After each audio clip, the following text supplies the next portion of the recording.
Assalamualaikum sahabat motivasi hidup.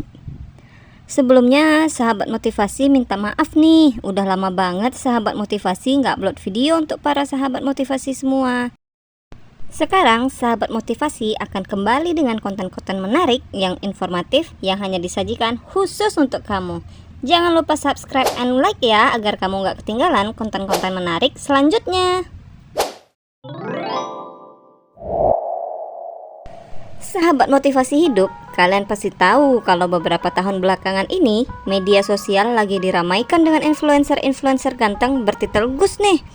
Para influencer ini juga dikenal dengan citra mereka yang agamis dan tampan. Eits, jangan salah sangka dulu. Mereka tidak hanya memiliki citra dan visual belaka loh, tapi para Gus ini juga berdakwah sebagai media edukasi dan motivasi untuk para masyarakat, terutama para fansnya. Para influencer muda bertitel Gus ini menarik banyak minat masyarakat dengan citra mereka yang religius, tampan, muda, dan gaya tausiahnya yang sangat menarik serta fresh, terutama di kalangan remaja dan wanita yang sepertinya sangat-sangat butuh motivasi nih sobat, di kehidupan yang sangat keras ini ya.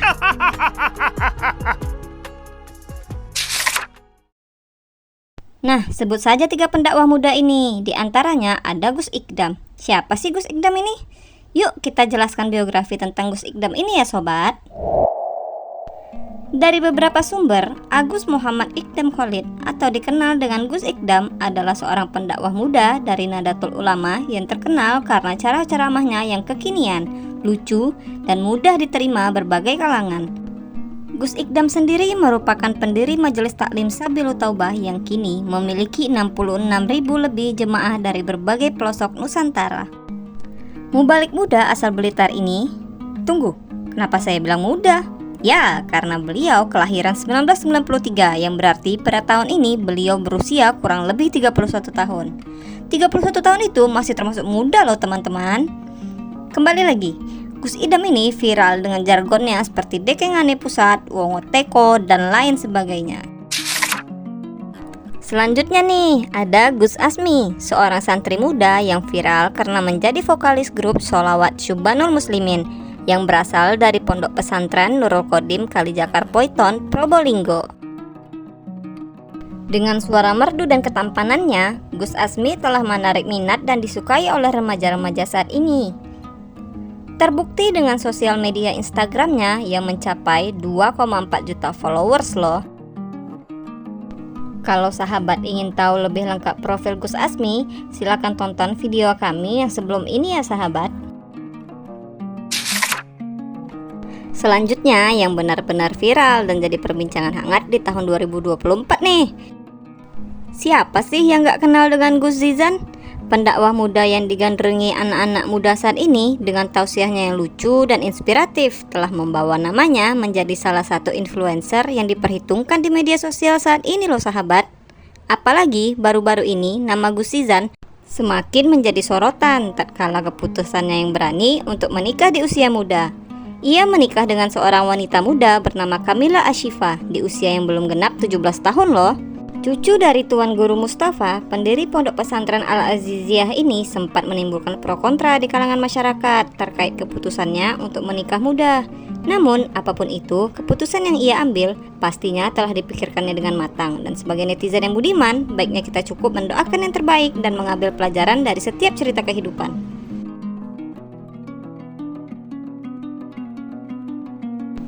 Nah, di balik semua titel Gus yang tersemat di para pendakwah ini, apa sih sebenarnya Gus itu? Berdasarkan Wikipedia, Gus adalah gelar Jawa yang populer di kalangan santri di pesantren dan masyarakat tradisional, terutama di Pulau Jawa.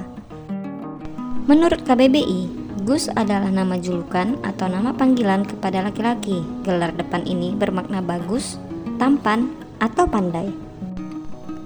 Variannya bisa menjadi Agus untuk gelar putra atau keluarga laki-laki dari seorang kiai yang belum cukup umur untuk disebut kiai, atau sebagai panggilan keakraban dan bentuk penghormatan. Selain kepada putra kandung, Gus juga bisa disematkan kepada laki-laki menantu kiai. Menantu kiai akan dipanggil Gus meskipun tidak memiliki garis keturunan kiai. Seorang Gus bisa ditahbiskan menjadi kiai. Pada tahap ini, seseorang yang dipanggil Gus bisa menerimanya, bisa juga tidak. Itu terserah dia. Kalau lebih suka dipanggil Gus, maka dia bisa tetap bergelar Gus daripada kiai, meskipun sudah naik kedudukan menjadi kepala pesantren warisan ayahnya ataupun kakeknya. Meskipun begitu, ada juga sebuah pengecualian di mana sebutan Gus juga dijadikan lambang keilmuan dan akhlak seseorang. Gus menjadi tidak hanya sebagai lambang keturunan kiai, melainkan juga penguasaan seseorang terhadap ilmu pengetahuan. Di masyarakat, kerap terjadi penyematan Gus kepada seseorang yang bukan keturunan kiai dari pesantren.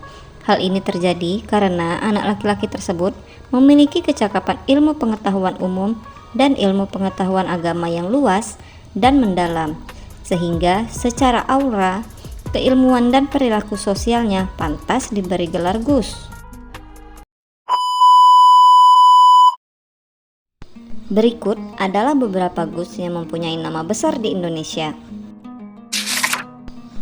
Yang pertama adalah Gus Dur. Dengan nama lengkap Abdurrahman Wahid, beliau adalah putra dari Kiai Wahid Hasyim dari Pondok Pesantren Tebu Ireng, Jombang, Jawa Timur. Yang mana juga beliau adalah mantan Presiden Indonesia keempat sebelum digantikan oleh Presiden pertama wanita di Indonesia, yaitu Megawati Soekarno Putri. Nama besar selanjutnya yang menyandang nama Gus adalah Gus Solah, putra dari Kiai Wahid Hasyim dari Pondok Pesantren Tebu Ireng, Jombang, Jawa Timur. Beliau adalah seorang aktivis, ulama, politisi, dan tokoh hak asasi manusia. Ia juga pernah menjadi anggota Majelis Permusyawaratan Rakyat.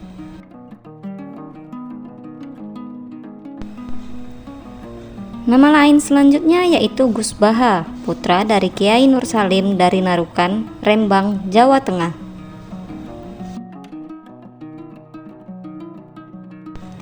Ada juga Gus Mus, putra Kiai Bisi Mustafa, pengasuh pesantren Raudatul Talibin, Rembang, Jawa Tengah.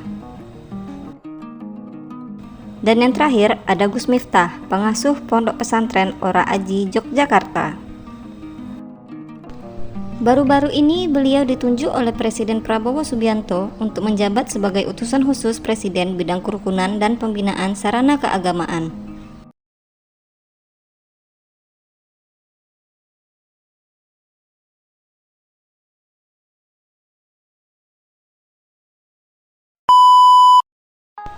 Nah, gimana nih sahabat motivasi hidup? Jadi makin terbuka bukan wawasan pengetahuan sahabat tentang pemaknaan nama Gus?